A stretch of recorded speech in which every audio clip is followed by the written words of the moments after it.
it doesn't have to be pretty. I think we get fooled in training and in life to thinking that everything we do has to be pretty and perfect and Instagram worthy, and that's how it should always look. But it's never like that. Like, it's just about getting down, getting dirty, getting things done, taking that kind of lunch pail effect, and like the feeling you get from working hard and feeling committed to something is so much greater than only choosing to participate or show up when things are going perfect.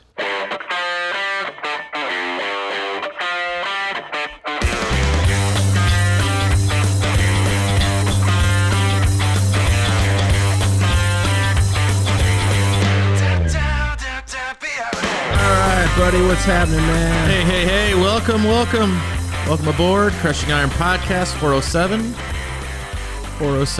today, 407. September 10th 2020, and we appreciate you tuning in. We hope you've had a fantastic week. Hope you have recovered well from your Labor Day holiday activities and are ready to crush the weekend, because that's what we do. No, we're not #crush it. We hope you had a great week so far. Hope you're making it through what is oftentimes a very difficult period for athletes, but hey, you found us today. We appreciate you taking the time. We know you have a lot of choices in the podcast universe, lots of regular podcasts, a lot of crime drama, but also quite a few triathlon-related podcasts, and that's what we are. We are a triathlon-related podcast, but we are also a life podcast. At least that's what we try to do and try to cover. Most days we'll sometimes dive deep into all the swim, bike, and run training and philosophy and race recaps, race previews. Occasionally we'll have on even race directors. We'll do athlete-driven podcasts like we will today. Today will be kind of the final episode of a 3-part Ask the Coach podcast series that we kind of put together, and we hope to bring you some good stuff today. But yeah, if it's your first time listening, again, we cover it all. We cover triathlon, we cover life, and how they intersect, how they complement each other, how they sometimes take away. Mike and I, as both coaches and athletes, have been in the sport for, if I could almost say like a combined 25 years, which is a long time. And we don't consider ourselves experts. We are not professionals. But we are currently age group athletes trying to find our way still after a long time. It's in a sport that is oftentimes confusing, oftentimes frustrating, but can always be incredibly rewarding. And while we don't have sponsors and ads and avocado mattresses and special sports health insurance to sell you, we hope to sell you on being happy and healthy and making that your prerogative and keeping a good perspective. And if we can deliver our content in a consumable, digestible way, and you can take it, apply it to your own life, have a good time, enjoy what you're doing, appreciate your journey, then podcast 407 will be a success. Okay. I almost said massive success, but I was when we get done with these, people are like, so how was the podcast? Let's rewind a little bit. Is this a difficult time for triathletes right now? Some. So you know how triathletes love to holidays? race. Got to race. People love to race. I thought you meant because it's the holidays. Yeah.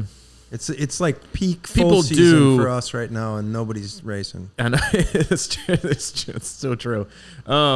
No, but in all honesty, the holiday season, when it does happen, like Thanksgiving, Christmas, Hanukkah, New Year's, like that is generally a really hard time for people in general. Yeah, but let's not get ahead. But let's not. Yeah, let's not.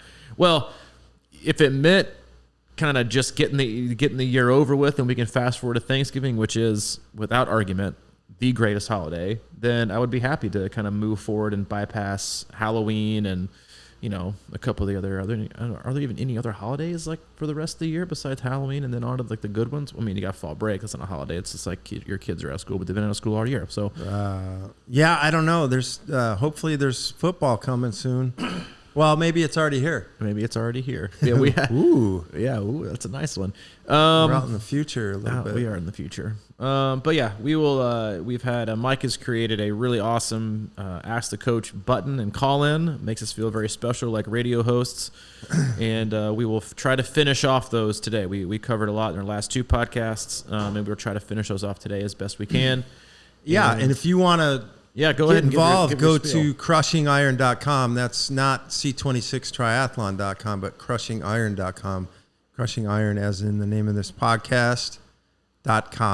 And then there's a Ask the Coach button. You just click that while you're on your phone or your computer, and you just leave a voice question for the coach, and then we'll get to it. We'll get to it eventually. this may end up being a spin-off podcast. Yeah. Ask the coach. So we're just trying it now just to see how it goes and you know. See what I'm gonna use a very good social media term here. We're trying to assess engagement.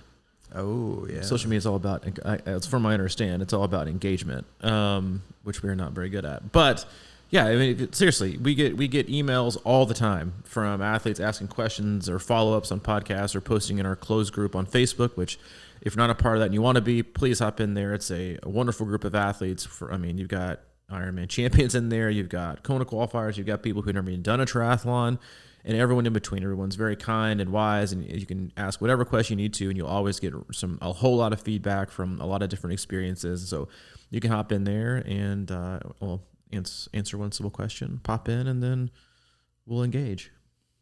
Ready? Ready to engage? Let's engage.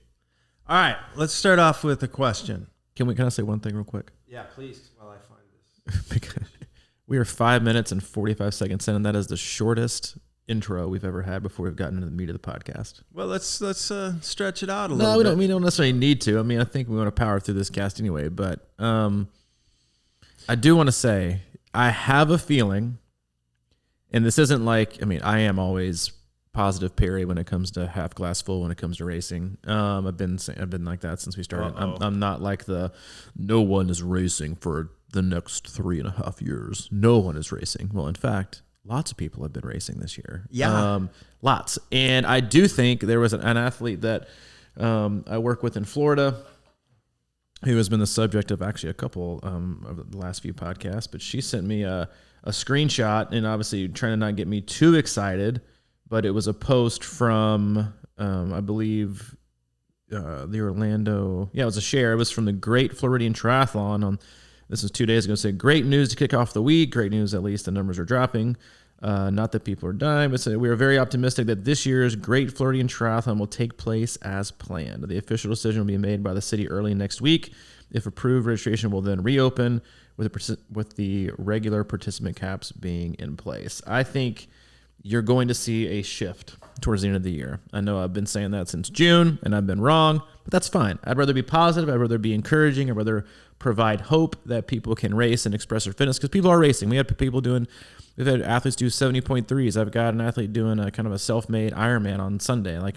People are racing. They're racing all over. It just might not be what everyone considers the creme de la creme, which is, 70.3 Ironman official races, but people are racing, and they've been racing, and they're going to continue to race. It might not be huge events, but I think bigger events are coming. I think they're going to see some at the end of the year.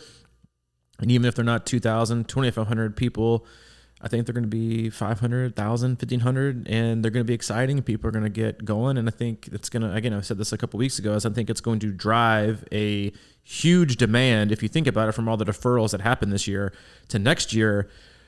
Races are already 50, 60, 75% halfway full. Like, I had a bunch of athletes email me this last week about Ironman Coeur d'Alene, which is coming back on a rotating basis, and they were like, "Can I sign up?" I think I legit, and I think this is early priority registration. I think that one's going to sell out. And I think you might see sell out and think, "Oh, well, it's back up 3,000." They're probably going to sell it out at a much smaller number, to kind of be safe. But I think we're going to be back, and I think it's going to happen sooner than people think. And I hope people are positive about it instead of negative Nancy's. I'm with you, man. All right, I'm ready. We're both ready. We're both ready for these. Can we just talk about that for a second? That we talked about this on Monday, and that for doing this podcast twice a week. Yes, we talk about life, but it is a triathlon related podcast of putting in the effort and the commitment to continuing to do this twice a week since February, when basically no one has been assuming that people are going to race. There hasn't been any huge races. We're not going to races.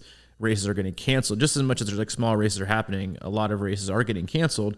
And just kind of what a grind it's been on some days to feel like, hey, but it is something. And I think it's very representative of what we try to accomplish when things are good, is that when things are good, when things are bad, when things are rough, when things are you just show up. You do your best, and I'm sure, our podcasts have, I think been more focused on life and what everyone's been going through the last few months than, obviously just swim, bike, run, but that's life. I mean, swim, bike, run takes up a very, very, very small part of our lives when you think about the hours that we accumulate over the week and the hours that we live in a week. And I think that it's been a grind, man. It's been a long last 5 or 6 months. You and I get rejuvenated from camps, and we get rejuvenated from races, and we get rejuvenated from watching our athletes grow and participate in events and have feedback and watch them have these experiences, and having that taken away, and not taken away as in like we feel robbed, but taken away as in like that's what gets our juices flowing. That's what gets us going. Is like, it's not, you and I would love to race, but like watching our athletes do things and then communicating with us about their experiences and watching them compete and complete in their journeys is very rewarding, very fulfilling. And it's why you and I do what we do. And to have that taken away and then to still, I think it's probably one of the proudest things that I think we've ever done with this is to continue to keep going and not be like, well, like the email that I got yesterday that ticked me off. But I kind of flew off the handle. We get random emails all the time from all kinds of people, but I got one that I don't even know the person's name because I deleted it so quickly. But the first line was that, we're reaching out to all the triathlon clubs and teams, because you're probably looking at, restarting things here soon to get ready for next year. And I'm like, dude, we never stopped. There is no restarting. Like we are still here. We have not stopped. Our athletes have continued to train. They've continued trying to get better. We have continued to provide the podcast where, not only have we not stopped, we have opened up a triathlon training facility in the middle of a pandemic with triathlon season almost canceled. We aren't stopping, and I think it was frustrating because I think people assume that everyone's not doing anything, and that's just not the case. People are still out there working.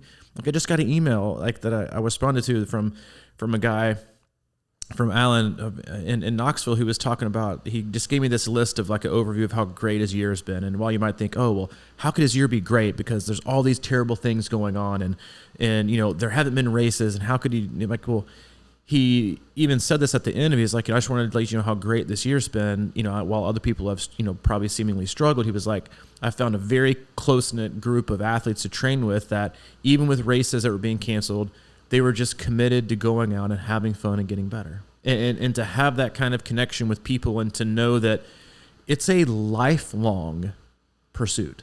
And when you look back at this short period of time, in the span of, I mean, even you, like, I think sometimes you probably feel like you've still been in the sport for a very short period of time, but then you look back on it, you're like, dude, you've been doing this for like 7 years. Like, you've been in the sport for a long time. And if you look back at just like the drop in the bucket that is going to be like this 6 to 8, 9 month span, you're gonna look back and like that, like, what did I learn? What did I do? Or how did I waste my time? Or how did I use that time to make this other end and this, the fast forwarded part of the journey that much better? Yeah. I got to tell you, man, it's been a weird year in that regard. I think what I miss most is going to spectate. I mean, seeing other athletes do well. And it's well documented that I'm probably, in certain situations, drawn to the more social aspect of racing, which is why I was excited yesterday when that guy told me about the Chattanooga Social Club that's going up down here. But truthfully, I really enjoy spectating. I always have. It's sort of, I miss racing too, but this year hasn't really been, I don't know if it's because of the pandemic, but partially or not, but I never signed up for anything, even at the beginning of the year or last year or anything like that. I was kind of in a place, and I just haven't really been as jacked about actual racing, but I love being around it. And I love being around the day before and the day of, and it's just like the whole experience. So it has been difficult in some regard because we just keep plowing ahead, and we're like, hey man, what's the topic today? And it's like, well, the topic today is like, what do triathletes and coaches think about when this section of our life is going on? And that's, I think, where hopefully there's been some value in that, because we are in this together, and it is a long-term project, and this is, just part of it. It's just a short, hope, we'll look back, and I don't want to say if this is going to be look back and laugh on it type of situation, but it's a great example of just showing up. Yeah. Like I can't, I can't imagine what my response would have been. You're like, hey man, races are canceled. You know, what's the point? What's the point in doing the podcast? We'll just come back like when races like, and then like I'm not here trying to sit here and say like, I'm not naive enough to think that our podcast impacts like billions of people, but oh yeah, it does. I do believe billions. You are. I do in fact believe that it does impact some positively. And I think that's part of it. Is we all, whether you have a podcast, whether you're friends with your buddy, you know, down the street, or whether you talk and, you know, have a social group or a group that you train with in town, like you can always choose to not necessarily be half glass full, but just like keep showing up and not necessarily doing your job, but just like doing the things that make you feel good, kind of no matter what. You know, like you and I think would like, that's why we started this podcast, because you and I would use triathlon as like a means to get a conversation starting, and then 2.5 hours later we'd be talking about nothing even related to triathlon, right? Yeah, where's it go? Where's it and where's it go and what's going on? And that's why we do this. That's why we'll always continue to do it, and it's that we love it. And hopefully, you know, through the last, that's what I think people, if you want to use that as an analogy to like looking back on the time that we've had in the last 5 or 6 months, is that, you know, I think in 3 to 4 years, and probably even a year or two, you know, we'll be able to look back on the podcasts that we stuck with and that we produced for this period and be even more proud then than we are now, versus thinking I think in 2 years, if we'd have just stopped and be like, races are canceled, no one's going to tune in and listen. Like, who wants to hear and talk about triathlon when there's no races? People are probably just, you know, boarding up their houses and throwing their bikes away. And so we didn't record and do a podcast for 6 months. And we look back 2 years being like, how disappointed would we have been to miss out on an opportunity of just connecting with you and I and sharing, you know, hopefully some positive, you know, podcasts that help people in different ways. So I think it is. It's a good message of, you know, again, like our podcasts don't affect billions of people, but if they affect a few in a positive way, then like I feel like we're doing our part, you know, not just for other people, but we're doing our part for ourselves to show ourselves, just like with training, is like, sometimes it's just about getting it done and just showing up and doing the best that you can, because that is what instills the confidence in your behaviors and your commitment and your motivation, that down the road, when you have these small blips, you look back and you think, well, dude, like 6 months ago, we were still cranking it out. Like, what's different right now? And then it causes like, you know, different conversations, and it'll challenge you in different ways. And it's sometimes it doesn't have to be pretty. You know, I think we get fooled in training and in life to thinking that everything we do has to be pretty and perfect and Instagram worthy, and that's how it should always look.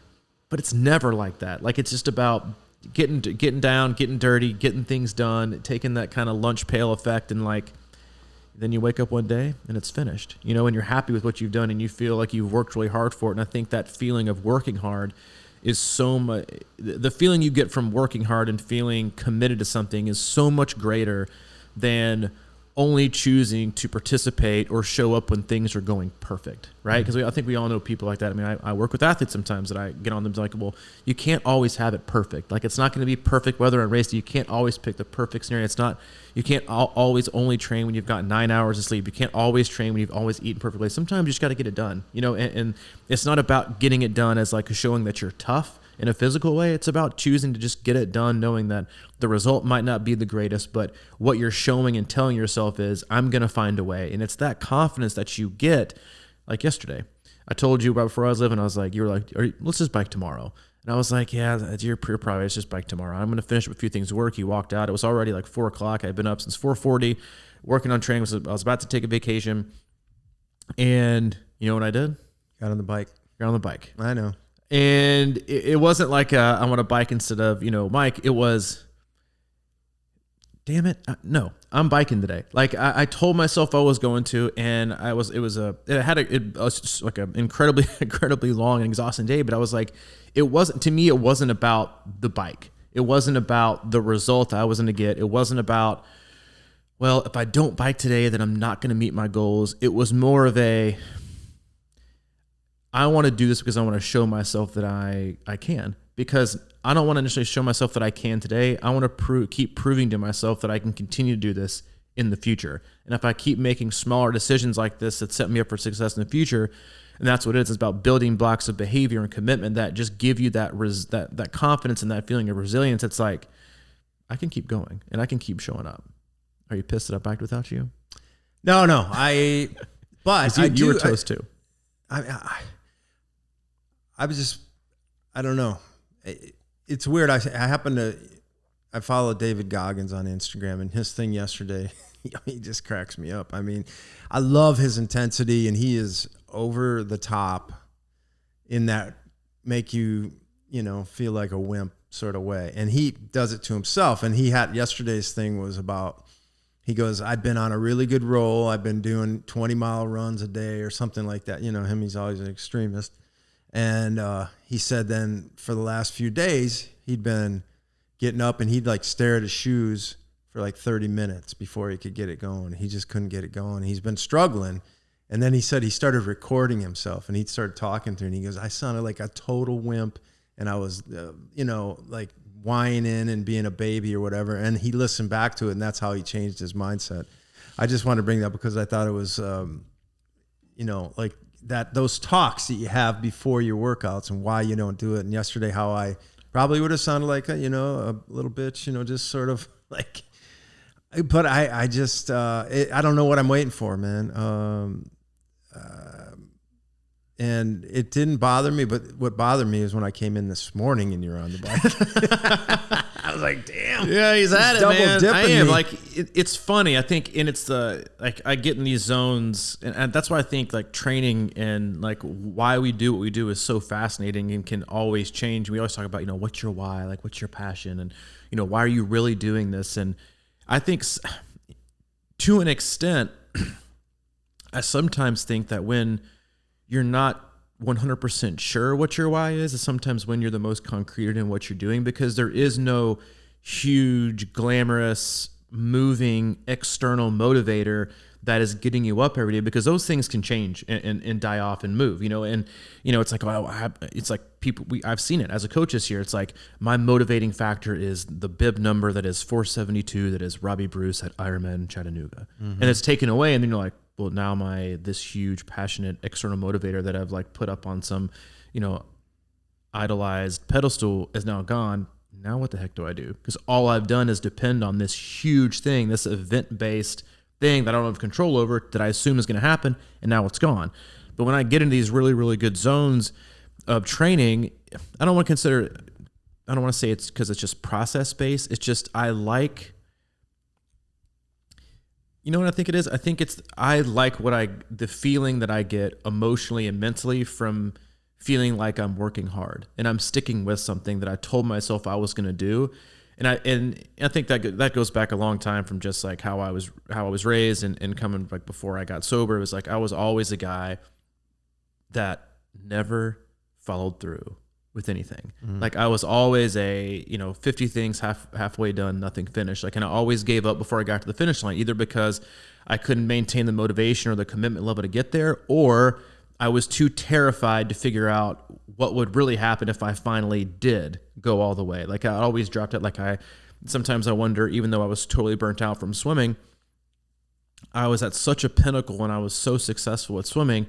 I sometimes wonder if one of the real reasons I quit was because I was kind of fearful of how good I was going to be, or if the pressure was going to get too much and I was going to fade away and not meet expectations. And so when I get sometimes in these zones, it's never really even about like the watts I'm going to hit today. It was about, I think for me, it's about like battling my former self still. And like the old you, which is I think like a podcast that we even have, was like the old you the old me would have bagged it. I think that's actually the phrase I use. Like the old me would have bagged it. And when I get in that zone, that's what it is. It's like, I want to continue to prove myself that I can stay committed no matter what, even though I've had a long day and we had gone through a Zoom call and an athlete visit and an athlete phone call and another fun conversation. It's like, I'm still here and I can still show up no matter what. And it wasn't about the result I got. I didn't care. I don't even know what my average watts were for the ride and how long I did it. It was more about showing that I'm still showing up. Like I'm still showing up and I'm still going to be here, versus comparing that to the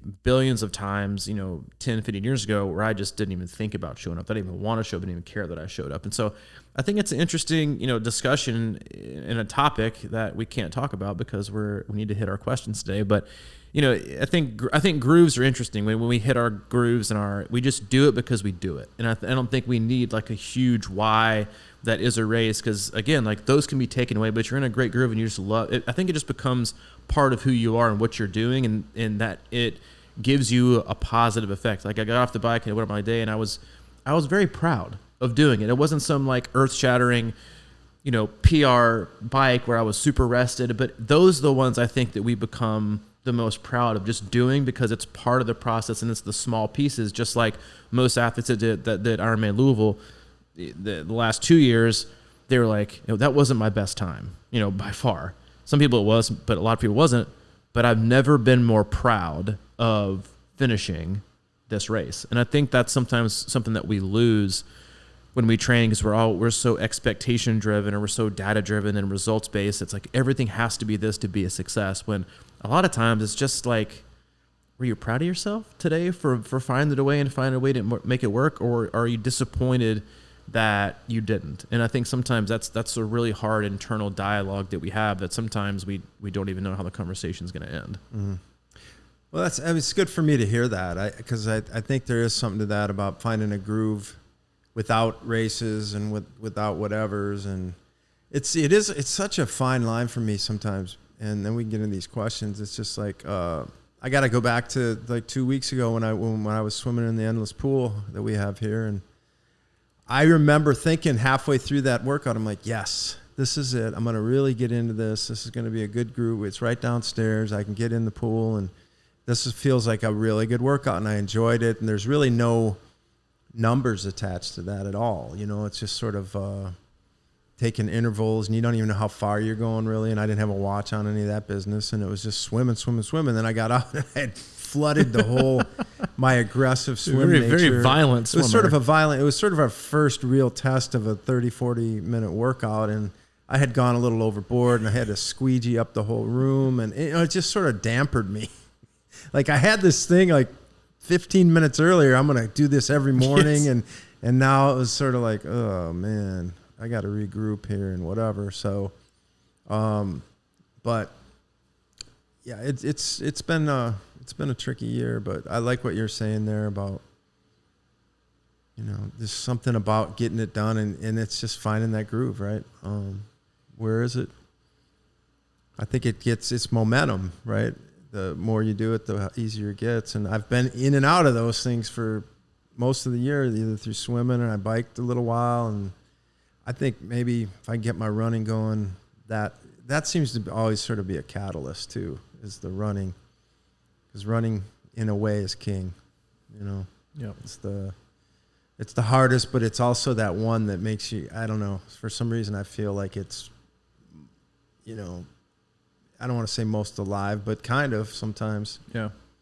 So anyway, with that said, we're going to go right into a run question here. Now that I've hijacked the shortest intro ever and made it the longest, we'll pop into our questions.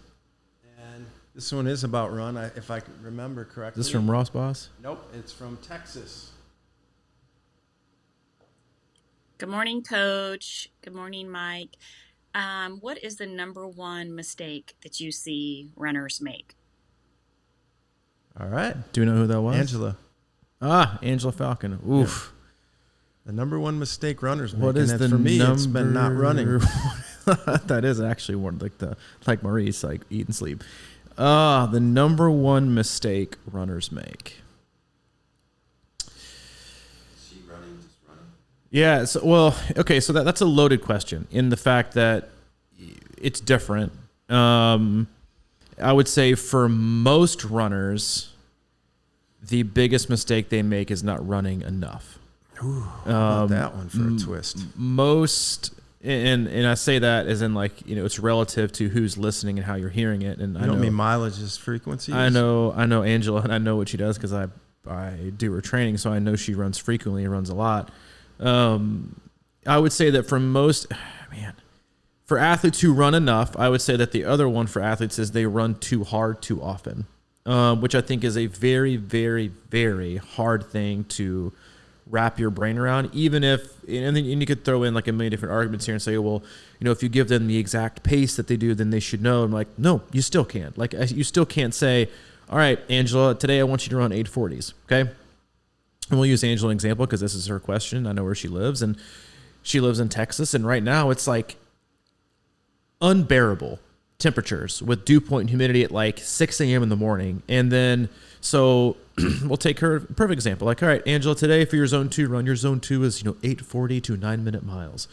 And she gets up at, they've had a storm come through, and she wakes up at 6 a.m. and all of a sudden it's like, 75 degrees and feels like fall for like a day. And she demolishes it, and she's like, oh, I feel like I'm holding back. Like, this was way too easy. Did I go hard enough?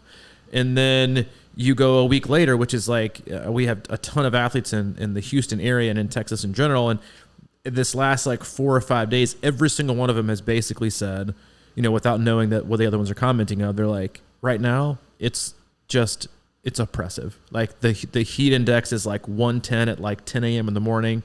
And the dew point, the humidity is so high. It's just, it's almost bad, right? It's not bad to run outside in it, but it's also, you're not going to get as much of a return on investment because the effort level you're putting out with your body and what it feels like from a rate of perceived exertion versus the physical response your body is having from a physiological aspect, not just a heat stress aspect, are two totally different things, right? And so you can't also just be, we just give perfect pacing zones, and it's not knowing what is too hard and what is too easy. But then it's also very hard to dictate that sometimes, because what I have found with myself is that my perception of also what is easy and hard is also impacted greatly by how is my life, how is stress, how is sleep? What feels easy on a day that I've gotten 8 hours of sleep and I woke up at 6:30, which is sleeping in late for me, and I haven't had that much caffeine. I feel awesome. The weather's cool. Like my perceived effort of what is easy is going to get a much different response versus the day that I wake up and I've had 4 or 5 hours of sleep and it's hot as crap outside. My version of easy is going to feel and produce a very, very, very different pace. And oftentimes the more stressed and the less sleep you get and the worse you're eating, that also kind of continues to create chaos in your ability to really perceive the type of effort that you're putting out. But I would say it's running too hard too often, or not running enough, or those are the two big ones. I mean, those are the two big for most athletes. Like, it's like you're just not running enough. Like, you can't tell me running 3 times a week is enough. It's not. Especially for something that's so load bearing on your body, you have to keep doing it. Like, you have to keep running. I'd say, yeah, either not running enough and then running too hard too often. Can't argue with that. I don't know. I mean, you can. I'm sure people are going to argue with it, but that's fine. I don't. Frequency, consistency. Do those things. Run slow when you're supposed to. Run easy, and run hard. That's it. And I will say that for the athletes that are listening that live in a place like Houston or anywhere that's like insanely hot right now, just hang tough, because it is going to be fall at some point. Yeah, I think it has been brutal this last week. Just hang tough for the next month or whenever fall comes, because as soon as the temps drop like 20 degrees, not just the temps, even if just the humidity and the dew point would drop to like a reasonable level, you're going to see paces that you haven't seen in like 4 or 5 months. Just hang tough. Hang in there. All right, let's see what Nikki says. New kids on the block, hanging tough. Hey, Coach, this is Nikki. And ready? Yep. Hey, Coach, this is Nikki, and I feel like you answer almost all of my questions regarding technical stuff about triathlon. But what I was wondering was, have you ever been in a position where you had to fire an athlete? You always hear about athletes switching coaches because the coaches aren't meeting the athlete's needs. But I'm wondering, from your perspective or from your experience, have you ever fired an athlete? And if so, what was it that caused you to fire that athlete? Is this Nikki Leo? I don't know. Thanks. Yeah, thanks to you. I think it is. Okay. I think so. I don't think it's Nikki Rack. Nikki Leo. Wow. That put me on the spot for that one. Huh? Yeah. I can feel like the interrogator light pop on. I have disconnected myself from athletes before. I mean, I work with a ton of athletes that have come from obviously being coached from someone else. Like that's just the nature of the business. And I think one of the things I'm probably the most proud of as a coach is that the majority of the athletes that I work with stick around for a long period of time, but the ones that haven't worked out, I'm big on communication. Tell me how you feel. Tell me what's going on. Tell me if you need something. Right. If you can, that's good to hear. And I will say, like, Nikki, that was the most longest winded, softly spoken, considerate way of asking a very tough question that I've ever heard in my entire life. Next time just rip it with a, hey, have you fired anybody? And if you so, like, why? Yes. I have. And it's been, listen, the coach athlete relationship is just like any other relationship. It is about trust. It's about communication. It's about patience. It's about understanding each other. It's about understanding what each other needs. And I do consider myself a fairly efficient, a fairly good communicator, or at least I put the effort into doing so. And if I feel like an athlete is not communicating or is feeling something or going rogue and just not communicating on purpose or is like really passive aggressive, that's like one of my biggest pet peeves in life in general is PA.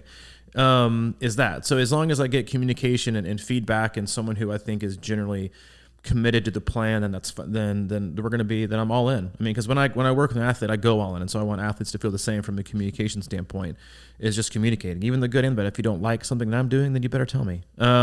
Because I'll tell you, and that's just kind of the relationships that I like to have and how to communicate. But yes, I have. It doesn't happen very often because I'm very fortunate that before an athlete reaches out to me, they have 405 hours of podcasts to listen to. So they kind of know what they're going to get when, and if they decide to work with me as their coach. It's kind of the opposite of the interview. Like they know a whole lot about me and I know nothing about them. Right. But it's also a huge help in kind of, weeding out obstacles and objections and stuff like that. But yeah, I mean, I don't like to work with people who don't like to work hard either. Yeah, that's true. I think sometimes, I don't know, that's always back to the idea of like a business that has a good client maybe, but you got to fire the client because they're just taking, it just becomes more than it's worth sometimes. Yeah. And you want to make everybody happy, but I mean, there's got to be boundaries, I think, both ways. And it makes sense to me. Sometimes it doesn't gel and it's not worth it. Nikki, you're a great communicator and a wonderful athlete, and I'm not firing you. All right. Let's see what Ross has to say. My man, Ross Kaffenberger. Hey, Coach Robbie. This is Ross Kaffenberger. For the audience, I'm based in Arlington, Virginia, and I'm one of Robbie's coached C26 athletes. Here's my question. I think I'm somebody who tends to run a little too hard during my run training sessions. And I'm looking for some guidance for how I should adjust my effort level to meet the design of the workout. Say, sometimes I'll read, go easy. Other days I'll read, go Z2. If I'm using a heart rate monitor or trying to judge my perceived level of exertion, maybe what are some tips to help me match my effort to the design of the workout? Thanks. Thanks, Ross. First, if you are a new listener and have started at the what do you consider the back of our lists? Like right now or the front? Like what was this like? This is a front. Okay, so if you start at the front of the podcast, which is like what are we are today 407, and you have not gone back and listened to any of our first 100 podcasts, which I know I haven't because I think they're probably terrible. Ross has, I think, one of, if not the best podcast we've ever had. He was one of our if not our very first guest. I think we had, this is 3 years ago. before I even started working with him, he was on our podcast, and he did one with us that is incredibly moving. It is just Number 45. yeah, podcast. So It's called Turning to Triathlon Yeah. When Life Turns on You. Yeah, it is listen to it. Like, in fact, like, stop listening to this one, and before you forget, go listen to that one, because it really is a remarkable story. And Ross is an incredible man, an incredible father. Do you remember that podcast? Because we really didn't know Ross that well. We had started communicating with him. I was crying Yeah. during the podcast. Like, and We're I've listened. what did we just get into? I know, here? like I've listened to it since then, and I've cried as well. It's an incredible podcast, and most of you don't know Ross, but you and I both have had the pleasure of knowing him for a long period of time, and we love him, and he's an incredible man, incredible father. So, but great question, and I think he also asked this in our Zoom call yesterday, and I'm pretty sure I covered it verbatim. I think he thought I wasn't going to get to it on the podcast, but Ross is also a great example of kind of what I was just referring to on the question before, about when Angela asked about, what's the biggest mistakes runners make, and I said running too hard. And when I also followed up with that, I was talking about how it's very hard to understand your feel and effort when life has you doing so many different things, right? There's so many pressures you have, and we all feel that. I think, and that's where, and I'll just tell you this, Ross, live on air, I don't think you run too hard. I think that you run just right. And I think that's why we've seen probably more run improvement than we have in anything else since the last 3 years. But I also use Ross's life situation as an example of why he probably thinks that, and why I think a lot of athletes think that, is that, he's a single dad, going through, I think he was living with his parents to have them help out with their kid Jasper, with his son Jasper, who's Hayden's age. And, it's been a very difficult last 5 to 6 months in terms of just insanely high stress level. I know that Ross is now looking at, buying a house, and that alone is like, as like incredibly stressful, like in underrated stress. I think when we run, especially, I think it's there, and it's applicable to swimming and cycling. But I think when you run, there is just something in you that wants to, you channel your energy and your feelings and what life is doing to, and it's kind of like your way of clapping back. You're like, life sucks. Life is hard. Life has been getting to me. I've got all these things going on. I've got all these people demanding this and this and this from me. And my kids are at home right now, and they're learning virtually, and I've got to work this. And life it's scary. It's tough. I'm anxious. This is me, and I'm giving it to life. Right. And while you may feel like you are missing out on a very small percentage of an intended dose that is prescribed in training, I feel like the impact you get back positive from feeling empowered and strong and fast and quick and fit and in charge during a run is worth it. Right now, especially, like, I'm not talking like going out and running zone 4 when I'm saying run zone 2, but I'm saying, like, if you go out and you feel like you're running higher in your zone 2 than you are, than you're supposed to, or in zone 3 instead. And I just think there's a time for it, and I think there's a need for it, and athletes say that, and as long as it's not every day, and I know this from Ross, it's not, especially he's in a really good training groove like he is right now. I think sometimes when we have so much of life that has given us the business, that we feel like we're sometimes overrunning or overexerting, because we begin our runs from an overly, we're talking about inflammation, like just like an overly inflamed response from life, that our perception of what effort is or supposed to feel like is warped. For the same extent, if you are going through a period of time where life is very, very difficult and throwing all kind of curveballs at you, and you're dictating effort based on that, and then 3 months later, life is calm. Life is cool. Life is collected. You're getting sleep. There's no more stress. Your perception of effort is totally different, right? Because you're able to feel all these things so much differently with more of a offensive approach. Like, this is mine. Like, I'm going to make this run my own. Like, I can do whatever I want to. I don't have all these these good and bad, stimulus from the, response from the outside, like dictating, it's like, you used to did you watch like American Gladiator ever? Are you asking me? Yeah, I'm asking you. You're the only person in this room. Who else am I asking right now? I mean, is there a dwarf in the corner? Like, no, American Gladiator was not a game show. I guess it kind of was, but it was action packed. Like you went through like these obstacle courses. Like the very I've seen it. It's not an air anymore. Obviously, it's like a long time ago. But you guys like Turbo and Nitro and Laser. Anyway, They would run through this like gauntlet while the gladiators are up top with this like tennis ball, machine gun shooter trying to pound them with like tennis balls. That is very much what life is like with running. Like if you're going through a lot of stress and you're trying to get from point A to point B at this obstacle course, and you've got the kids, and you're feeling overwhelmed and you're anxious and it's super hot and all these things are going on. It's very much like trying to make it through that American Gladiator course with like 3 or 4 people trying to pelt you with tennis balls, versus walking out your door at a 5 a.m. morning under cool fall weather and the sun's coming up and there's nobody and you can hear nothing. Your interpretation of effort between those two scenarios is going to be vastly different from what you're hearing, from what you're feeling, from what you're experiencing. And so I think it's one of those things you have to trust in yourself, and then trust within that your coach would say, hey, slow it down some. This is, and I think every runner at some point, I know every runner at some point overruns.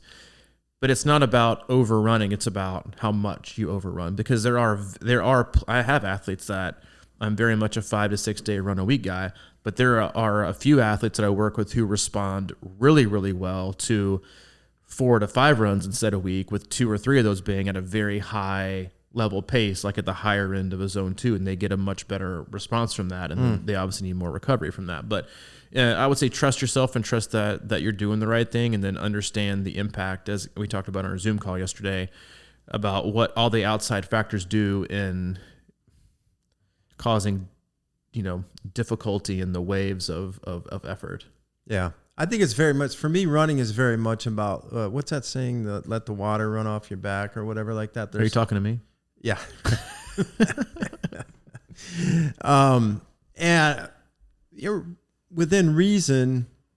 The goal for me in running is to let go a little bit more. And I've talked about this before, but like as kids, when we grow up and we're running in the playground or at school or whatever we're usually doing, we think of running as this dig into the earth and just push off as hard as we can kind of thing. But I think as we get older, and especially as we get into long endurance, there's something about unhinging that and letting it flow. And I think sometimes we can be going a little bit faster with less effort. Like you're saying, there's not as many tennis ball guns shooting at us or whatever, or we're letting those sort of not affect us as much or flow right off us, or like, the contact. The other night I started, I've got this great balcony, and I was out there and I just said, I'm going to go meditate for a while. And I was starting to meditate for like maybe a minute, and it started raining, and it was one of those kind of cool nights. And I was like, oh man, my first instinct was just pack up and go inside or whatever, but I decided to sit in it, and it was raining, and it started getting real windy, and I was on a mat, and the thing blew up in my face, and I was just like, all right, just sit with this. And it was cold. It was later at night, and like the whole thing was like I was fighting it, but at a certain point I just settled in. And it's sort of like when you go run in the rain. If you're running and then it starts to rain, and you kind of just let it happen, and because it's an obstacle and it's a sort of friction of the perfect day or whatever it seems like. But if you can just get to the point where that's not bothering you, and that's how I like to think about running, is just sort of like this idea of it doesn't have to be this overwhelming, like muscle, like intensity thing. If you can just find that lightness and flow with it. And sometimes that may be you're going a little bit faster than you might think, but it can be a good thing, I think. I mean, 10-second pace, per mile here, there, let it happen. Yeah, and let's be honest. Most triathletes overthink everything that they're doing. If it feels right and it looks right and it's producing the right things, then it should feel it is right. It is right. We have crossed our hard limit. We have. We did good today. Yeah. It's a banner. Today was a banner day for us. A banner day. We hope you enjoyed today's podcast as we have. And we always do. We always enjoy the podcast. I always rate it a solid 6 out of 10. And I'll give that today maybe a 6.5 out of 10. We do. We hope you have a fantastic weekend. Good luck to everyone that is racing. Hope you have a good time. We hope you go into your races with a good perspective and enjoy and are grateful for the opportunity that you have to get out there and express your fitness and show off the hard work that you've done. For those of you getting out and training this weekend, be safe, have fun, be happy, set a good example. Please wear your helmets. And that's my public safety announcement. It's my biggest pet peeve, dude, seeing people without their helmets on. Oh, you don't. I know you don't like that. You hate that. And Hayden will tell you. Like I took him on. He's all about choices right now. I'm like, well, there are safe choices and not safe choices, and that's other people can make not safe choices, and that's their choice.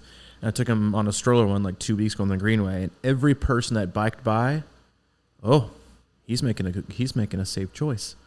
And the person who wasn't wearing a helmet, he would go, they're not making a good choice. But people make their own choices. And I'm like, I'm going to get in a fight with some like millennial dude who's like not wearing a helmet on his fixed gear, thinking he's the king of the world, as he gets, overthrown by a piece of gravel and ends up, having a cracked slope. Anyway, wear your helmets, people. Be safe. Have fun. If you have any comments, concerns, questions, or need anything in general, you can reach out to me, c26coach@gmail.com. If you need anything from Mike, he is at crushingiron@gmail.com.